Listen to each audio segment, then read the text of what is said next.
Hockey Ops and General Manager Steve Staios. We can begin with questions, so anybody who wants to start, please do. Just maybe start with what you feel you were able to address today with David Perron and trading Jacob Chikrin in your other moves too. Yeah, well, I mean, the acquisition of David Perron, I think I was pretty clear, with our young core that's, they're continuing to mature to be able to bring in somebody with that type of experience, success, leadership. That was an important quality that we were looking for, and David certainly brings that and the passion for the game. He's a competitive player, so we were really pleased on being able to add David. As far as Jacob Chikrin, I mean, he was a very good player for us. I was looking at an opportunity to be able to balance out the defense, and we were able to do that with the acquisition of Nick Jensen. And so it's always hard to move good players, but we certainly feel comfortable about what we were able to accomplish with that trade. Just on Jensen, what do you think you're getting in him? Get a hard-nosed player with some experience, a right shot, and he brings it. He gives it everything he's got, and so I like the balance that we have throughout our deep pairings now, and with Nick, he efficient in moving the puck, but highly competitive. The other guy I wanted to ask you about is Amadio. Pretty significant deal. They say in Vegas that he's able to play all three forward spots, and he's pretty flexible. Yeah, we like the versatility of Michael. Again, experienced Cup champion. I think as we went through it and looked around at what he could provide for us, he's a player that can move up and down the lineup and play in multiple positions. So, really pleased to have Michael on with us. How would you? Also, go ahead. One of the things that you were really keen on doing was adding veterans. With David Perron and Linus Ullmark, do you think you've checked that box, or do you want to get more veterans on this team?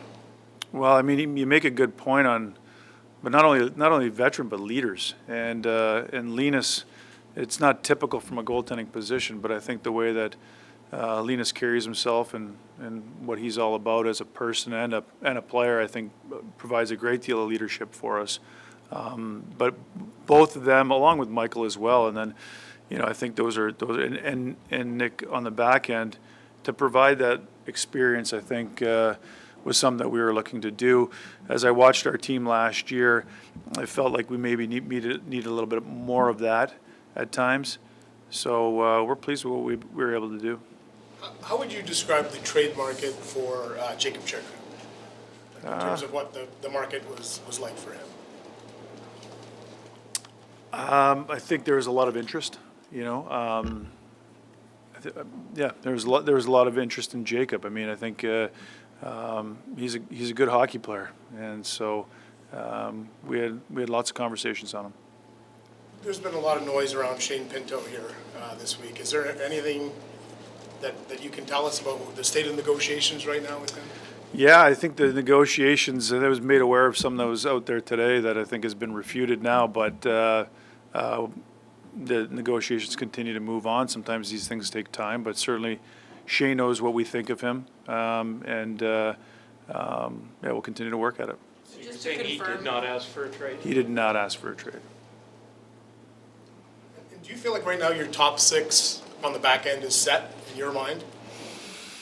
I think we'll continue to look. We're one day into it, and I think we were able to accomplish what we were looking to do. Linus, prior to today, and then certainly addressing some of the needs that we felt like we had. I guess there's still time to look at some other things, but we feel pretty good about where we're at. Steve, do you expect to be busy this summer, and what other things might you be looking at? Again, we'll continue to have dialogue with teams. I think we'll look at opportunities to see if there's anything that might make sense for us. You say that there was a lot of interest in Jacob Chikrin. I'm sure probably a lot of it revolved around draft picks and maybe leading into the NHL draft. How important was it to get an NHL-ready body in return? Well, the market on right shot defensemen is pretty lean, you know, and so this deal in particular, where we were going to get a return of a good experienced right shot defenseman, we felt like that was our best approach at this time. So, yeah, I mean, you look back at all the talks and the offers, and you know, this one made sense and the timing was right. You see a lot of players getting huge contracts with a lot of term, in particular on July 1st. How important was it for you to weigh, I guess, fiscal responsibility and need? Very important. It was certainly something that we looked at. We know that it can get silly. We feel like we were disciplined in what we were doing today, yeah, I think we're set up well for the team to just take that next step.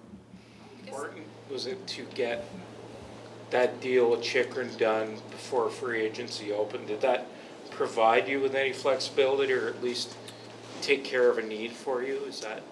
A bit of both. I think anytime you're going through these negotiations, these times, trade deadline, you know, heading into free agency, you're looking to accomplish something. And as far as the timing of it, it's hard to predict. You know, good conversations go on. There's plenty of conversations with Washington prior to the draft on Jacob, and then both sides felt comfortable with the deal and moved forward with it today. Talked a bit about wanting to take the time to evaluate who you had and the players here, and with Dave. Have you liked sort of the process that you yourself and the rest of the team have taken in identifying what you need, and you just mentioned now you feel the team is ready to take that next step? Is it fair to say then this is a playoff team that you've built? When I say the next step, I want to see us improve in consistency and competitive levels, consistent competitive levels. I think that veteran leadership is going to help in that regard, along with our, you know, I also talked about internal growth with our group. And it's amazing what a year does. And it's amazing what a bad year does, and how much you can learn from that. And I feel that our players, our core group of players, all of our players, you know, had a good chance to reflect and prepare for the upcoming season. When I think of expectations, I'm looking at more on the day-to-day, on the level of competitiveness, the level of professionalism, the discipline. Those types of things is where I feel when I say we're ready to take that next step. That's what I want to see. The results, I think, at the end of the day, will take care of itself. But I'm not putting any expectations on it from a level of success when you talk about playoffs. It's more on the consistency of this group and the maturity of this group. When you get to another question on the back. What do you expect from him, and where do you think you're going to fit on the lineup? For David? Yeah, well, I mean, I think another player that's versatile, can play both wings, and can play pretty much anywhere in the lineup. He's a hockey player. You know, he's got great hockey sense. He's a competitive player. That'll be up to Travis to you know, find the right slot. But I don't know if the slot on day one is going to change, you know, as it goes along, because he does bring that versatility for our group. Congratulations on the introduction in French. It was not unnoticed. Merci beaucoup. It's a work in progress. But, yeah. when you get into free agency, and you're not going to get everybody you want, so you're going to get players telling you no. How important is the ability, or how do you adapt when target number one says no? How quickly do you have to move on? Or do you have a lot of balls on the go at the same time? There's a lot of balls on the go for sure, but we didn't have any players that, you know, didn't want to be an Ottawa Senator. And I don't know if that's because of the players that we identified and what their makeup is, but yeah, we're looking for good, hard character people, you know, team first type of people. And we certainly feel like, you know, from the start with Linus all the way through on the new players that we've brought in, I'll share that. Is it difficult sometimes players, maybe sometimes it's climate, maybe sometimes it's tax situation. Are those kind of things come into play as well, or maybe it's a disadvantage to some other markets? Yeah, I think it might, but again, that wasn't the case for us during this free agency. One player who seemed to improve his game last year was Parker Kelly, and you ended up buying him out. Can you go through the decision into that? Yeah, these are the tough decisions. I think that Parker's a great all-around player and a fantastic kid and teammate. Those are very difficult decisions. I think what it came down to is we were looking for maybe a differentiating quality in that position. Parker's good at everything. Certainly, he'd certainly be missed. But with Noah Gregor, I feel like he has a differentiating quality with his speed. And, we want to continue to improve on the penalty kill. And we feel like Noah can help us in that regard. Would you be able to walk us through the decision to part ways with Eric Brandstrom?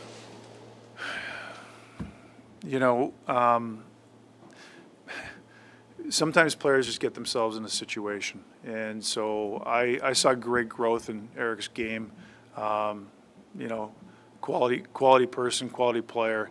And I think just with the makeup of the defense, I don't think gave him the best opportunity.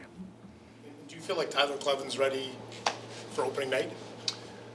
I don't want to put any expectations on it for a young player, but certainly the way that he performed last year and how consistent he was, and how his game grew through the year, leads me to believe that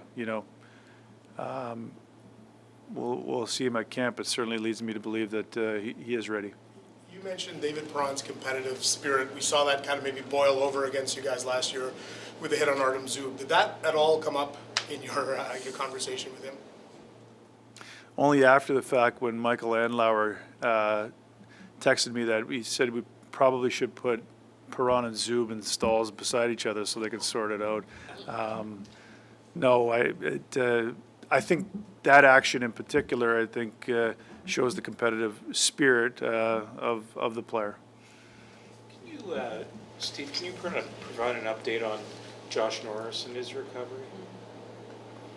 Josh is in today. He's in for the week, actually. So really pleased, speaking to the medical and the strength and conditioning staffs, that he's making great progress. And so, we feel good about how he's doing and the timeline that he's on.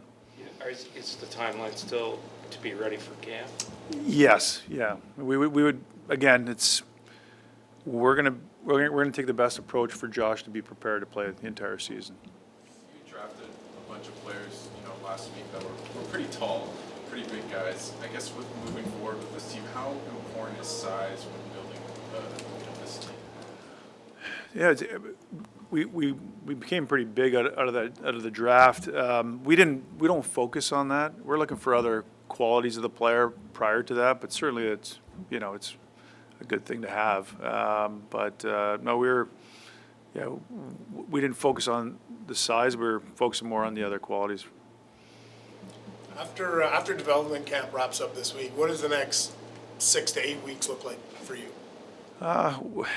We continue to work and build and work on our processes and what we're looking to do as an organization. I think there's lots of work to do. It'll still continue to be busy and trying to continue to raise the standard of how we do things. So nothing in particular. I think generally just improving in all areas. The hockey ops people, you and the hockey ops people have had time to draw up some kind of a roadmap for what you want this team to be. The moves that happened today, is that a big step in that direction? Yeah, I think where we want to be is going back to our core group of players and their age and their experience, with wrapping them around the players that we brought in. I think is hopefully going to take them to the next level. We got depth, we have experience, and we're hopefully looking to take the next step with this group. Have you had any discussions with Allmark's camp on a contract extension? My priority with Linus was that he gets to know us, gets to know the Ottawa-Gatineau community, gets to know what we're all about. I think at the appropriate time, we'll sit down and discuss that. Linus is a family man. I think Ottawa might be the best place in the league to be able to feel that comfort and warmth, and also have the competitive and have the juice of playing in a Canadian market. So to answer your question, we have not talked on extension, but we will at the appropriate time.